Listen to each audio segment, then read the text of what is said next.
In the world of kickboxing, success is never a solo journey. It takes a village. It's every clubmate who offered advice,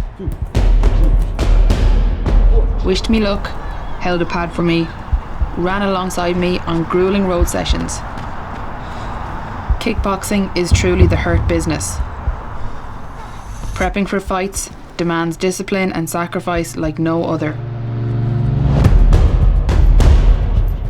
Wherever fighting takes me, I'm so grateful for what it has taught me. That even in the moments when I think I can't, it shows me I can. I wouldn't be inside a ring without them, without my village.